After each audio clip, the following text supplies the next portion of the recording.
अब मैं माननीय प्रधानमंत्री जी को अत्यंत आदर व सम्मान के साथ स्थापना दिवस अभिभाषण के लिए आमंत्रित करता हूं।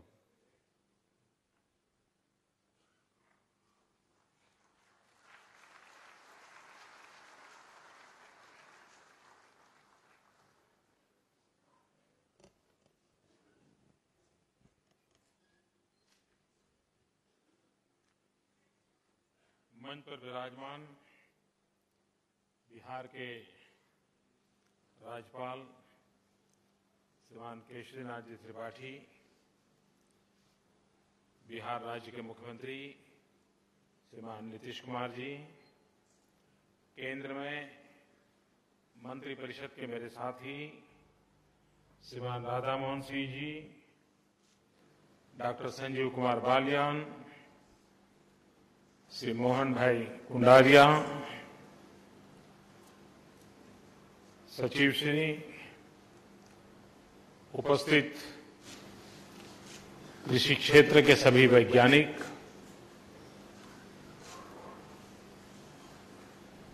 किसान और कृषि क्षेत्र से जुड़े हुए सभी महानुभाव, आज जिनका मुझे सम्मान करने का अवसर मिला है, जिन्होंने अपने अपने क्षेत्र के द्वारा देश के कृषि जगत को कुछ न कुछ मात्रा में सकारात्मक योगदान किया है, ऐसे पुरस्कार प्राप्त करने वाले सभी महानुभावों को हृदय से बहुत बहुत अभिनंदन करता हूं, बहुत बहुत बधाई देता हूं।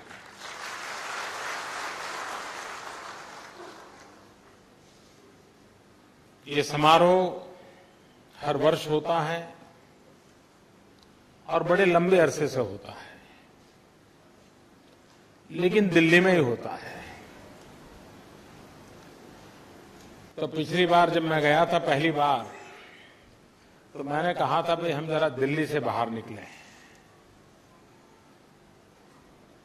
और उसका आरंभ आज बिहार में पटना की धरती से हो रहा है। मैं राज्य सरकार का भी आभार व्यक्त करता हूं कि उन्होंने इस समारोह का सफल बनाने में योगदान दिया, और मैं विभाग के मित्रों का भी आभारी हूं कि उन्होंने एक पहल की है, क्योंकि उसके कारण उस राज्य के अंदर भी कुछ दिन चर्चा चलती है, अनेक लोगों के सामने नई नई बातें आती हैं। देश भर से जो कृषि वैज्ञानिक यहां आते हैं, उनको भी स्थानीय लोगों से बातचीत करने के कारण अपने विषय में क्या क्या नया चल रहा है उसकी जानकारियां मिलती हैं। तो एक प्रकार से ये अलग अलग स्थान पर जाने से स्वाभाविक रूप से हमें अतिरिक्त लाभ होता है, और उसका प्रारंभ आज यहां से हुआ है। और मुझे ये भी खुशी है कि ये बिहार से प्रारंभ हो रहा है, क्योंकि पूषा का जन्म इसी धरती पर हुआ, और एक विदेशी व्यक्ति ने गुलामी के कालखंड में भारत के कृषि सामर्थ्य को भांपा होगा, उसको अंदाज आया होगा, और फिलिप यूएसए के द्वारा बनी हुई कामगिरी पूषा के नाम से प्रचलित हो गई। लेकिन उन्होंने बिहार क्यों चुना होगा?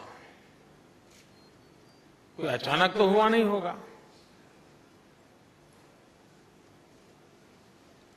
जब वो सोचा गया होगा तब उनको ध्यान आया होगा ये सबसे उर्वरा जगह होगी, यहां के लोग प्रयोगशील होंगे, प्रगतिशील होंगे, कृषि क्षेत्र में नया करने की सोच रखते होंगे। हिंदुस्तान के अन्य भूभागों से यहां की कृषि की कोई न कोई एक्स्ट्रा शक्ति होगी, तभी जाकर के उन्होंने इस काम को यहां प्रारंभ करना सोचा होगा, ऐसा मैं अनुमान करता हूं।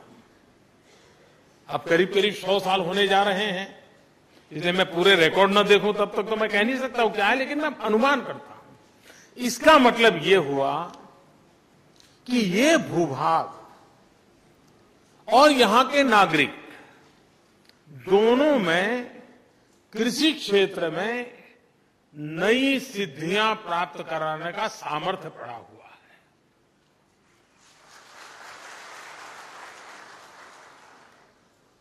हम कभी कभी अपनी चीजों को भूल जाते हैं। चीजें कोई अचानक शुरू नहीं होती हो, किसी न किसी विशेष कारण से शुरू हुई थी। उसके मूल में अगर जाते हैं तो ध्यान आता है। और मैं राधा मोहन सिंह जी को इस बात के लिए बधाई देता हूं कि आपदाग्रस्त कारणों के साथ कारण पूछा, यहां से दिल्ली चला गया। अब दिल्ली में तो खेती होती नहीं है, लेकिन पूछा वहां है, और जहां खेती होती थी, जो देश का पेट भरता था, वहां से पूछा चला गया। तो हमने वापस लाने की कोशिश की है।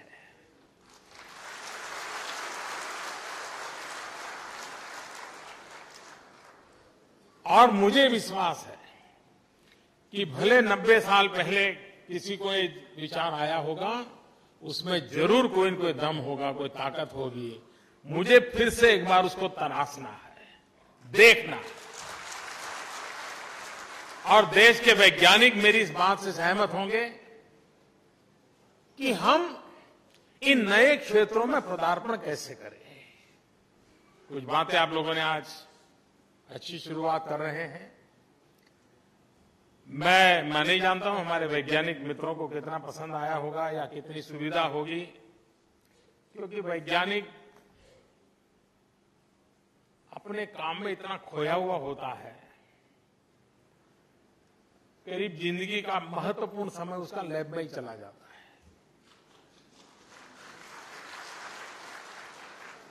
न वो अपने परिवार को काम आता है, न वो खुद को काम आता है।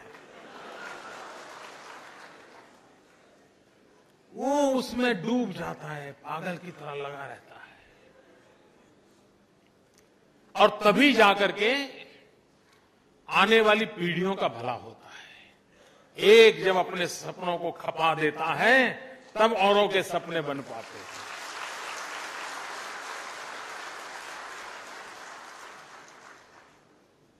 और इसलिए वैज्ञानिकों का जितना मान सम्मान होना चाहिए,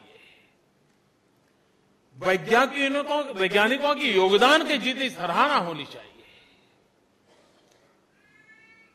उसको जितना बल मिलेगा, उतनी भावी पीढ़ियों का कल्याण होगा। दुर्भाग्य से हमारे देश में हमारी अपनी कठिनाइयां हैं, देश की गरीबी के खिलाफ लड़ाई लड़ना है, और इसलिए इन क्षेत्रों में जितना बजट देना चाहिए उतना दे नहीं पाते हैं। उसके बावजूद भी छोटी छोटी लैब में बैठ करके भी हमारे साइंटिस्ट लगातार काम करते रहते हैं और कोई न कोई नई चीजें देते रहते हैं।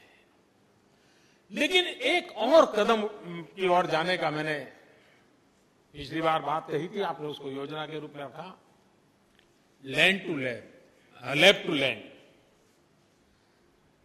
लेबोरेटरी में कितना यील्ड आए, लेबोरेटरी में चीकू नारियल जैसा बन जाए, लेकिन अगर धरती पर नहीं होता है तो वो काम नहीं आता है।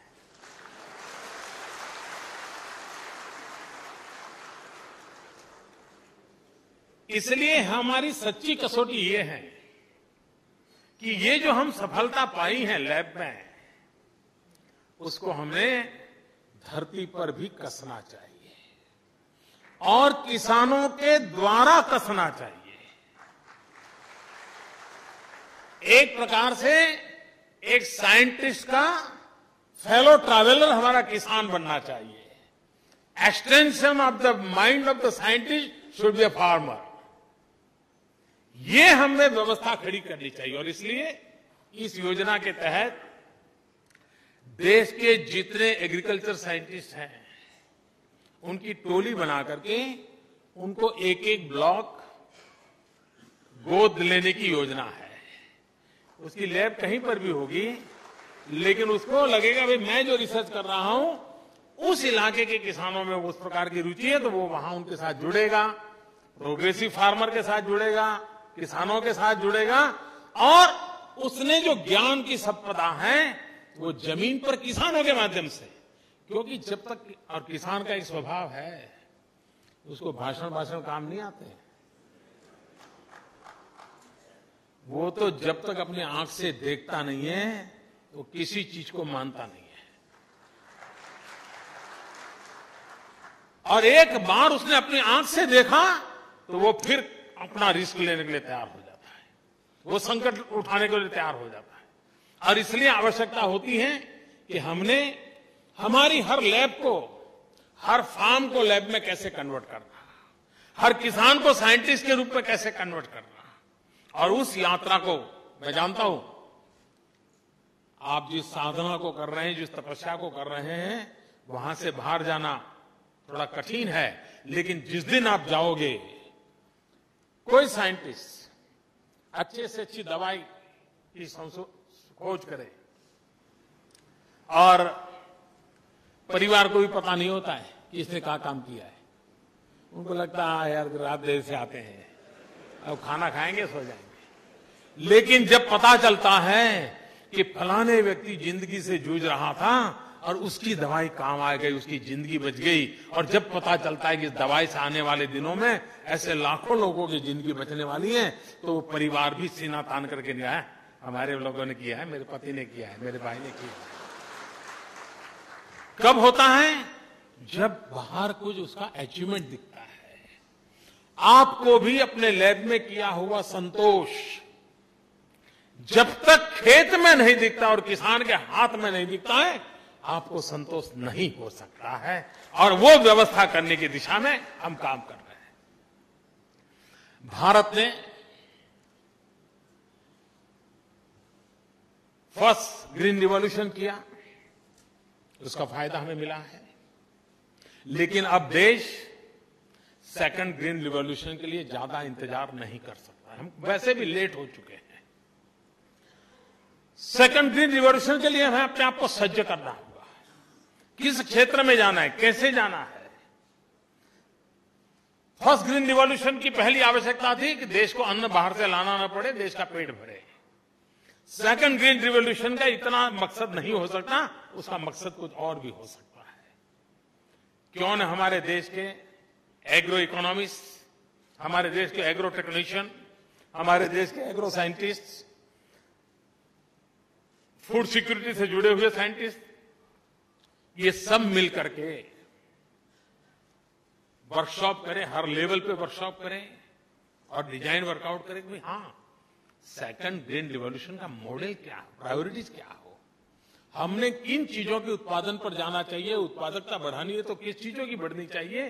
सारे ग्लोबल परिवेश में आज विश्व में क्या क्या चीजों की आवश्यकता है, और दुनिया के बहुत देश हैं जिनको आर्थिक रूप से वो कुछ चीजें करना मुश्किल है, तो वो कहते हैं बाहर से ले आओ भाई, यहां नहीं करो।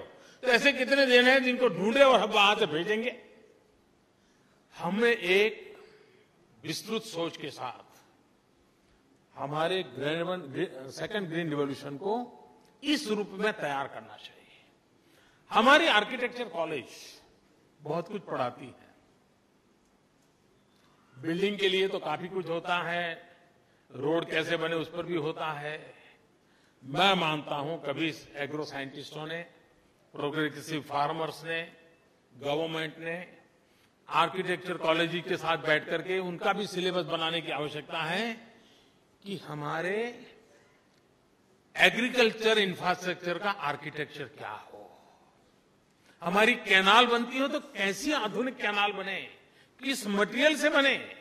रोड बनाने के लिए तो काफी रिसर्च होते हैं, लेकिन कैनाल बनाने के लिए रिसर्च बहुत कम होते हैं। ये मुझे पूरा पैराडाइम शिफ्ट कर रहा है, एक मूलभूत चीजों में बदलाव लाना है।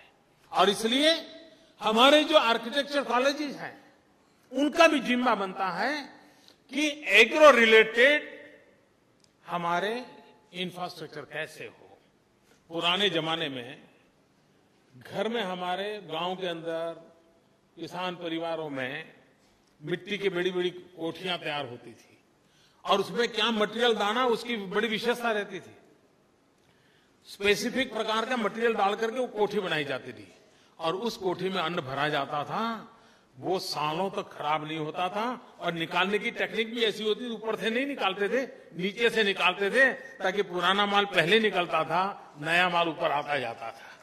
देखिए सामान्य लोगों की बुद्धि कितनी कमाल की रहती थी। ये जो कोठार बनते थे, कोठी बनती थी जिसमें सामान भरा जाता, वो कौन से चीजें का उनको ज्ञान था कि जिसके कारण हमारे एग्रो प्रोडक्ट को इतने लंबे समय तक संभाल पाते थे। प्रिजर्वेशन के संबंध में हमारे यहां टेक्निकली कितना काम हुआ है। हमारे यहां आचार की जो परंपरा है, उस समय ये टेक्नोलॉजी कहां थी जी। गांव की गरीब महिला भी आचार इस प्रकार से प्रिजर्व करती थी कि साल भर आचार खराब नहीं होता था। मतलब कि विज्ञान उस घर की गली तक पहुंचा हुआ था। हम बदले हुए युग में इन चीजों को और अधिक अच्छे तरीके से कैसे करें ताकि हमारे एग्रीकल्चर सेक्टर में, क्योंकि आज वेस्टेज ये बहुत बड़ी चिंता का विषय है। वैल्यू एडिशन पर हमें जाना पड़ेगा। किसान इतनी मेहनत करें और उसकी पकाई हुई चीजें अगर बर्बाद होती हैं तो कितना बड़ा नुकसान होता है। मैं एग्री साइंटिस्टों से आग्रह करता हूं कि आप एक काम करके रिसर्च कीजिए और मुझे 6 महीने में एक रिपोर्ट दे सकते हैं क्या। मैं एक दिशा में आगे बढ़ना चाहता हूं। हमारे किसान फल पैदा करते हैं, लेकिन फल की उम्र बहुत कम होती है, बहुत ही कम समय में खराब हो जाते हैं। उसका पैकेजिंग भी बड़ा महंगा होता है क्योंकि एक एक चीज को संभालना पड़ता है, अगर दब गए तो और खराब हो जाते हैं। वो फल जिसमें से जूस निकलता है, ये जितने एरेटेड वाटर बाजार में बिकते हैं, भांति भांति का टेस्ट होता है। मुझे तो नाम भी पूरे याद नहीं है, लेकिन कई प्रकार की बोतलों में लोग पीते रहते हैं, कोका कोला और फैंटा और क्या क्या नहीं, थम्स अप। और क्या हम नेचुरल फ्रूट उसका 1%, 2%, 5% नेचुरल जूस उसमें मिक्स कर सकते हैं क्या? अगर नेचुरल फ्रूट का जूस उसमें मिक्स होता है इस एरेटेड वाटर के, उसका मार्केट बहुत बड़ा है। मैं विश्वास से कहता हूं हिंदुस्तान में जो किसान फल पैदा करता है उसको कभी वेस्टेज की नौबत नहीं आएगी। उसका माल खेत से ही बिक जाएगा और 5% अगर उसमें मिक्स हो गया, मेरे फल पैदा करने वाला किसान कभी दुखी नहीं होगा। लेकिन ये साइंटिस्ट जब तक खोज करके नहीं बताएंगे, वो कंपनियों को मनवाना जरा कठिन हो जाता है। क्या हम इस प्रकार की रिसर्च कर सकते हैं? हम समझा सकते हैं उनको, देखिए भाई दीज आर द रिजल्ट्स। आप अगर 5% उसके अंदर नेचुरल फ्रूट जूस डालते हैं तो आपके मार्केट को कोई तकलीफ नहीं होगी, आपकी चीज के टेस्ट में कोई तकलीफ नहीं होगी, आपकी प्रोडक्ट और अच्छी बनेगी और उसमें आपका न्यूट्रिशन वैल्यू भी जाएगा, जो अल्टीमेटली आपके बिजनेस को बेनिफिट करेगा। हम किस प्रकार से नई चीजों को करें, उस पर हमें सोचने की आवश्यकता है। हमने जो इनिशिएटिव लिए हैं, कुछ चीजों पर हमें मान के चले कि दुनिया में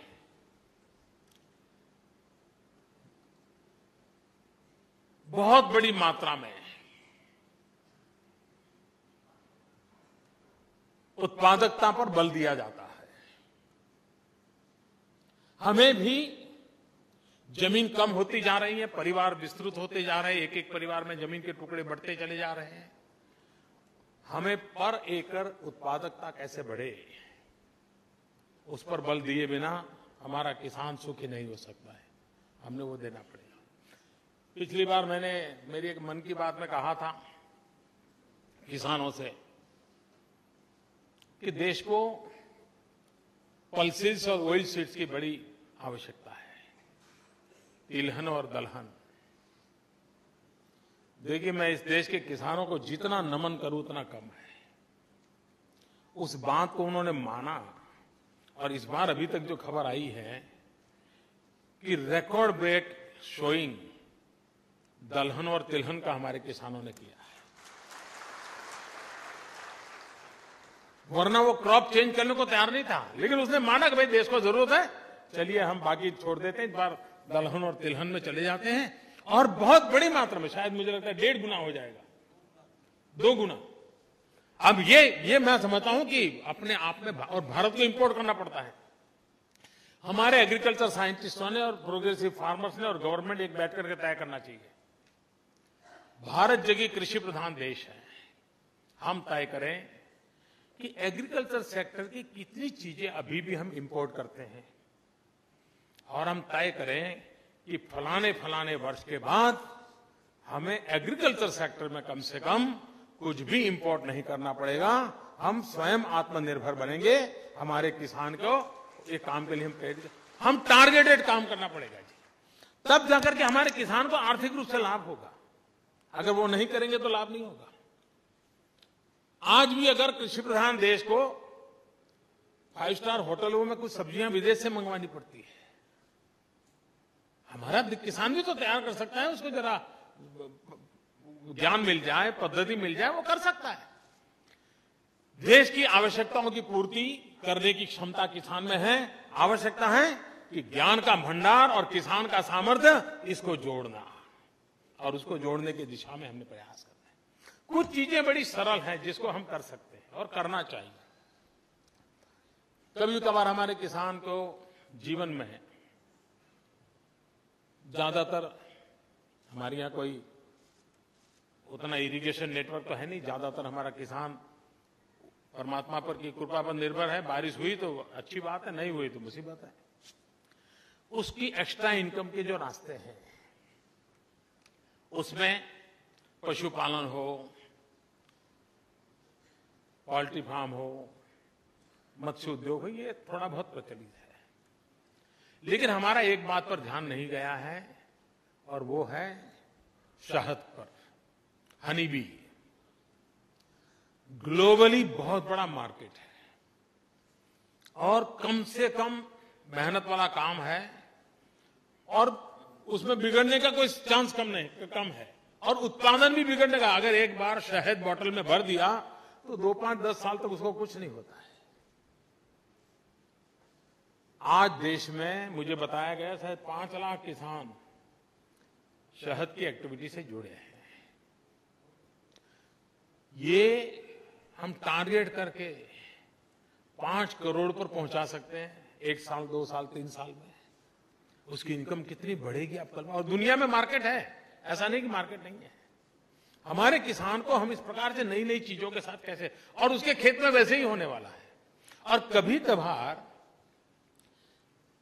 मैं नहीं जानता हूं हमारे साइंटिस्ट मित्र मेरी इन बातों को स्वीकार करेंगे कि नहीं करेंगे, क्योंकि मेरा तो ऐसे ही किसानों के साथ बैठते उठते सुनी हुई बातें, मैं जो भी ज्ञान अर्जित किया है उसी की बात कर रहा हूं। हमारे जिस इलाके में एलिफेंट्स, हाथियों के कारण खेती को बड़ा नुकसान होता है, जिन जिन इलाकों में हाथी है, मैंने सुना भी है, पढ़ा भी है, और मेरा मानना है कि उसमें सच्चाई भी है। ऐसे खेतों में अगर हनी बी हो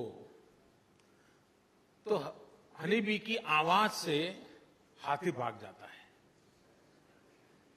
वो आता नहीं है। अब मुझे बताइए फार्मर का प्रोटेक्शन होगा कि नहीं होगा? अब ये इसको कौन समझाएगा, उसे बात कौन करेगा? और कम से कम इन्वेस्टमेंट से इतनी बड़ी चीज को बचाता। और इंटरनेशनल साइंस मैगजीन इस बात को स्वीकार कर चुके हैं, हाथी उस आवाज को सहन नहीं कर सकता है, तो वहीं से आते ही चला जाता है पीछे। हमारे कई इलाके ऐसे हैं जहां हाथियों के कारण किसानों को परेशानी हो रही है। हम ऐसे व्यवहारू चीजें, और उसके बाद साथ उसको शहद का व्यापार भी मिल जाएगा, उसकी आर्थिक संपदा को भी फायदा होगा। दूसरा काम है जो मेरे स्वच्छ भारत मिशन से भी जुड़ा हुआ है और ऑर्गेनिक फार्मिंग से भी जुड़ा हुआ है।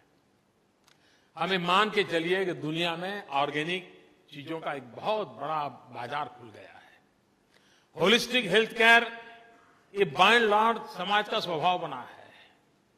अभी हमने देखा योगा दिवस पर दुनिया ने क्या इसको महत्व दिया है। उसी बात का परिचय है, होलिस्टिक हेल्थ केयर की तरफ पूरी दुनिया जागृत हुई, इसमें युवा पीढ़ी ज्यादा जागृत है। कुछ लोग तो यहां तक एक्सट्रीम जा रहे हैं कि वो केमिकल से कलर किए हुए कपड़े पहनने के बजाय कलर्ड कॉटन से बना हुआ ही कपड़ा पसंद करते हैं। और अब तो कॉटन भी कई कलरों में आना शुरू हुआ है, नेचुरल ग्रो हो रहा है जेनेटिक इंजीनियरिंग के कारण। लेकिन ऑर्गेनिक रिक्वायरमेंट दुनिया में बहुत बढ़ रही है। हमारा किसान जिस पैदावार से 1 रुपया कमाता है, अगर वो ऑर्गेनिक है तो उसका $1 मिल जाता है उसको। इकोनॉमिकली बहुत वायबल हो रहा है। लेकिन उसके कुछ नियम है, कुछ आवश्यकताएं हैं। लेकिन एक काम हम कर सकते हैं क्या? आज मान लीजिए देश में वर्मी कंपोज मान लीजिए आज 50 मिलियन टन होता है, मैं अनुमान कहता हूं। क्या वर्मी कंपोज हम 500 मिलियन टन कर सकते हैं क्या? अगर केचुए, अर्थवर्म्स, ये मान लीजिए देश में 10 मिलियन टन है, ये 100 मिलियन टन हो सकते हैं क्या? आपको कुछ नहीं करना है, सिर्फ लोगों को ज्ञान देना है, बाकी काम तो वो केचुए खुद कर लेंगे।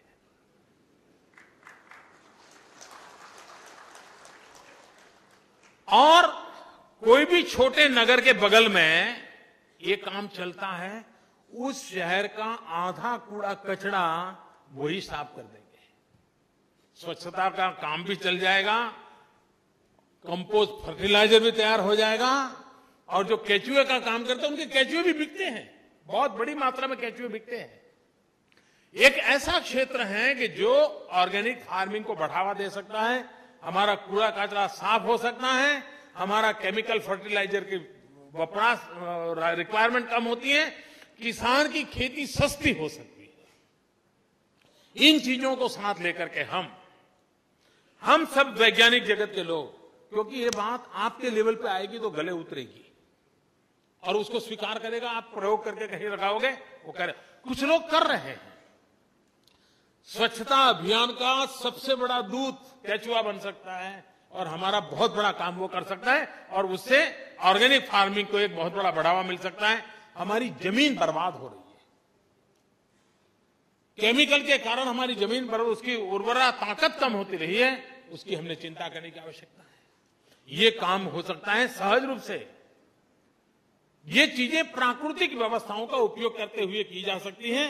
मैं आग्रह करता हूं कि हम हमारे कृषि जीवन में जो सेकंड ग्रीन रिवॉल्यूशन की ओर जा रहे हैं, उसको एक नए दायरे पर ले जा सकते हैं। कई वर्षों से पल्सिस में ईल्ड में भी बढ़ावा नहीं हो पा रहा है, और पल्सिस में सबसे बड़ी चैलेंज है उसके प्रोटीन कंटेंट कैसे बढ़े, क्योंकि भारत जैसा देश जहां दलहन से ही प्रोटीन प्राप्त होता है गरीब को, प्रोटीन कंटेंट ज्यादा हो, इस प्रकार का दलहन की निर्माण कैसे हो, ये हमारे साइंटिस्ट लैब के अंदर मिशन के रूप में काम करें, हम उसमें अचीव कर सकते हैं, परिणाम मिल सकता है। हमारे देश का तिरंगा झंडा और उसमें ब्लू कलर का चक्र, मैं मानता हूं देश में चतुर क्रांति की आवश्यकता है। तिरंगे झंडे के 3 रंग जो हैं और ब्लू कलर का चक्र है, उन 4 रंगों की चतुर क्रांति की आवश्यकता है। एक तो सैफ्रॉन रिवॉल्यूशन। अब सैफ्रॉन रिवॉल्यूशन का अर्थ पता भांति भांति के लोग अलग अलग करेंगे।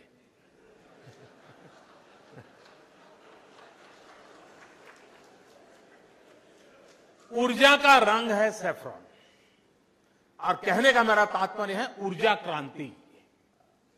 ऊर्जा क्रांति बहुत आवश्यक है। अब आप देखिए, बिहार इतना बड़ा प्रदेश, सिर्फ 250-300 मेगावाट बिजली का उत्पादन का होता है। अभी मैं भूटान गया, भूटान के अंदर हाइड्रो पावर प्रोजेक्ट का मैंने काम शुरू किया है, उसका मैक्सिमम बिजली बिहार को मिलने वाली है। मैक्सिमम बिजली बिहार को आगे ले जाने के लिए आज मैंने अभी एक पंडित दीनदयाल उपाध्याय ग्राम ज्योति योजना का आरंभ किया। गांव में 24 घंटे बिजली। हमारे किसानों को भी अगर वैल्यू एडिशन के लिए जाना है तो उसको इस प्रकार की बिजली की सुविधा सबसे पहले चाहिए, तब जाकर के वो टेक्नोलॉजी इंट्रोड्यूस करेगा। और इसलिए हम भूटान से, नेपाल से ऊर्जा के द्वारा कैसे बिजली बिहार को पहुंचे, बहुत बड़ी मात्रा में बिजली कैसे मिले, उस दिशा में काम में लगे हैं। आज बिहार की अपनी बिजली है, उससे 3 गुना का काम मैंने भूटान में जाके कर दिया है, और लेकिन उससे काम होने वाला नहीं, उसको और जरूरत है। दूसरा है ग्रीन रिवॉल्यूशन, जिसकी मैंने चर्चा की, हरा रंग है। तीसरा है व्हाइट कलर, व्हाइट रिवॉल्यूशन। और व्हाइट रिवॉल्यूशन में हम जानते हैं हमारा दूध उत्पादन हमारे पशुओं की तुलना में दूध की क्वांटिटी बहुत कम है। ये हमारी क्वांटिटी कैसे बढ़े? पशु की संख्या बढ़ने से काम होना नहीं है, पशु के द्वारा ज्यादा दूध उत्पादन करना, और हमारे पशुपालन को भी आधुनिक बनाना पड़ेगा। हमारे यहाँ जो शीप्स है, भेड़िए, मैंने एक छोटा प्रयोग किया था जब गुजरात में था। हमारा जो भेड़िए पालक वाला होता है, वो जब उसका ऊन निकालता है, उसके बाल निकालता है, तो उसके बाद कैंची होती है, ऐसे ऐसे ऐसे करके निकालता है। उसके कारण टुकड़े हो जाते हैं। टुकड़े होने के कारण उसको जो इनकम होती है उनकी उतनी इनकम होती नहीं है, दाम कम हो जाता है। मैंने क्या किया, ऐसे जितने भेड़िए वाले थे उनको जो 5 स्टार होटल में मैं और नीतीश कुमार जिस मशीन का उपयोग करते हैं ट्रिमिंग का,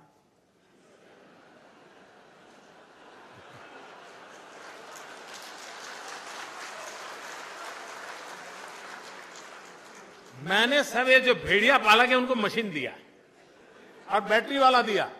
तो आज वो क्या करता है, साल में 2 बार उस मशीन से उसके बाल निकालता है। उसकी लंबाई ज्यादा होने के कारण उसकी इनकम बढ़ गई। छोटी छोटी चीजें होती है जी, लेकिन सामान्य प्रयोगों से भी हम कितना बड़ा बदलाव ला सकते हैं।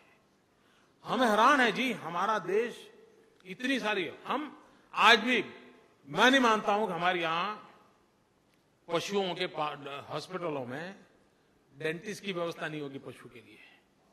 अगर हमारे दांत खराब होते हैं, पशु के होते नहीं है। पशु खाता नहीं है या लूज मोशन कर देता है, कोई पूछने को तैयार नहीं, देखने को तैयार नहीं कि उसका डेंटल प्रॉब्लम है। मैं जब गुजरात में था, मैंने एक बड़ा अभियान चलाया था पशुओं की डेंटल ट्रीटमेंट का। हमारा मोती बिंदु होता है, पशु का मोती बिंदु होता था। मैं पशुओं का मोती बिंदु का ऑपरेशन करता था बहुत बड़ी मात्रा में। मैंने अमेरिका हमारे कुछ डॉक्टरों को भेजा था लेसर टेक्नोलॉजी सीखने के लिए, और पशुओं का ब्लडलेस सर्जरी कैसे हो, और मैं पशुओं के ब्लडलेस सर्जरी में सफलतापूर्वक हमारे यहां मैंने लोगों को काम पे लगाया था। हमारे पशुपालन को वैज्ञानिक तरीकों में हमें लाना पड़ेगा, उसकी भी पीड़ा को हमें समझना होगा, और मैं मानता हूं तब जाकर के हम व्हाइट रिवॉल्यूशन की ओर आगे बढ़ सकते हैं। और मैंने चौथा कहा वो ब्लू रिवॉल्यूशन। आज भी बिहार में इतना पानी है, लेकिन बिहार आंध्र से 400 करोड़ रुपए की मछली लाकर के खाता है। अगर हम ब्लू रिवॉल्यूशन करें, गरीब से गरीब किसान जहां पर छोटे मोटे तालाब हैं, अगर हम उसको मत्स्य उद्योग, उसमें भी कई अब तो विशेषताएं हैं, इवन ऑर्नामेंटल फिश का रिवॉल्यूशन इतना बड़ा आया है, बहुत बड़ा मार्केट है, ग्लोबल मार्केट है ऑर्नामेंटल फिश का। हम अगर इस ब्लू रिवॉल्यूशन की ओर भी उतना ही ध्यान दें, और ये सारी चीजें हैं जो अल्टीमेटली गांव गरीब किसान का भला करती है। और इसलिए हम इन बातों को लेकर के हमारे वैज्ञानिक तौर तरीकों के साथ, ये जो हमारा तिरंगे झंडे का 3 रंग है और चौथा हमारा ब्लू अशोक चक्र है, उन चतुर क्रांति की दिशा में कैसे आगे बढ़े और हमारे किसान भाइयों के भलाई के लिए और एक सुरक्षित आर्थिक व्यवस्था किसानों को मिले, उस दिशा में कैसे काम करें। मैं फिर एक बार राधा मोहन सिंह जी का अभिनंदन करता हूं कि आज पटना में, क्योंकि मुझे लगता है जी हिंदुस्तान का green revolution, second green revolution, वो पूर्वी उत्तर प्रदेश, बिहार, पश्चिम बंगाल, आसाम से ही आने वाला है, ये मैं साफ देख पा रहा हूं। और यही बिहार की धरती हिंदुस्तान में कृषि क्रांति लाके रहेगी, और जिसका प्रारंभ आज इस कार्यक्रम से हो रहा है। मेरी बहुत बहुत शुभकामनाएं, बहुत बहुत धन्यवाद।